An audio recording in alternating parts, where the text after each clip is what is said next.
Welcome to Akshayam kitchen. இன்றைக்கி நம்ம கோதுமை புட்டு எப்படி செய்யறதுன்னு பார்க்கலாங்க. இது அம்மா கை பக்குவத்துனாங்க. இது அம்மாலாம் அந்த காலத்தில் செய்வாங்க. ரொம்ப சுவையாக இருக்குங்க. இந்த புட்டு பார்த்திங்கன்னாங்க, கோதுமை மாவுலேருந்து ரெடிமேட் மாவுலேருந்துமே செய்யலாம், இல்லை வீட்டில் அரைச்ச மாவுலேயும் செய்யலாங்க. இந்த 1 டம்ளர் கோதுமை மாவு எடுத்துக்கிறோங்க. வெறும் வடை சட்டியில் இந்த கோதுமை மாவு போட்டுங்க. நெய்யோ எண்ணெயோ ஊற்ற தேவையில்லைங்க. வெறும் கோதுமை மாவு மட்டும் போட்டுங்க. இளம் சூட்டில் வந்து லைட்டாக வறுக்கணுங்க. வறுக்கும்போது பார்த்திங்கன்னாங்க, நல்ல மணம் வரும். ஃபஸ்ட்டு எடுத்தோன்னே வராதுங்க. லைட்டாக வறுக்க வறுக்க ஒரு 5 நிமிஷம் வந்து அந்த வெறும் வடை சட்டியில் போட்டு வறுக்கும்போது பார்த்திங்கன்னாங்க, கோதுமை மாவோட மணம் நல்லா வருங்க. அந்த ஸ்டேஜில் பார்த்திங்கன்னா கோதுமை மாவை வந்து அடுப்பை ஆஃப் பண்ணிவிட்டுங்க.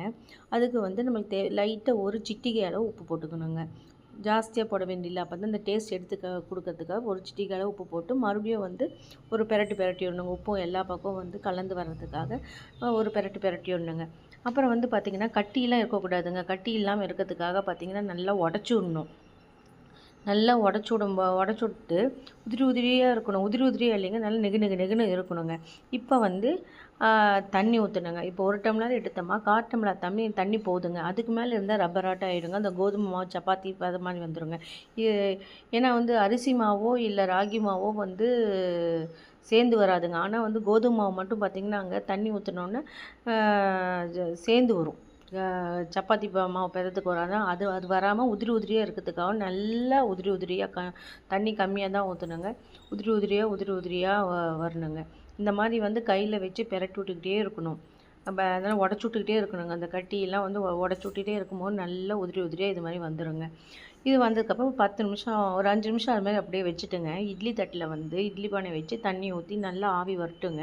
அப்புறம் இட்லி தட்டத்தில் வந்து அந்த ரெடி பண்ண கோதுமை மாவை வந்து வச்சுங்க மூடி வச்சிடணும். ஒரு 10 நிமிஷம் இருக்கட்டுங்க. அதுக்கப்புறம் எடுத்துங்க. பார்த்திங்கன்னா ஆவி பறக்க இருக்குல்ல, இதுலேயே 3/4 திட்டம் வெந்துருங்க. இப்போ வந்து நம்ம வந்து 1 டம்ளருக்கு ஒரு மூடி தேங்காய் நல்லா பூந்துருவலாக தேங்காவை எடுத்துங்க. அது மேலே வச்சு வேணால் நெய் ஊற்றிக்கலாங்க. இந்த ஸ்டேஜில் நெய் வேணுங்கிறவங்க நெய்யும் ஊற்றிக்கலாம். சுகர் இப்போயே போடுறனாலும் போட்டுக்கலாம், இல்லை வெறும் தேங்காய் மட்டும் போட்டு மறுபடியும் ஒரு 5 நிமிஷம் வேகும்போது பார்த்திங்கனாங்க, அந்த தேங்காவோட மணமும் அந்த கோதுமை மாவில் கலந்து வருங்க.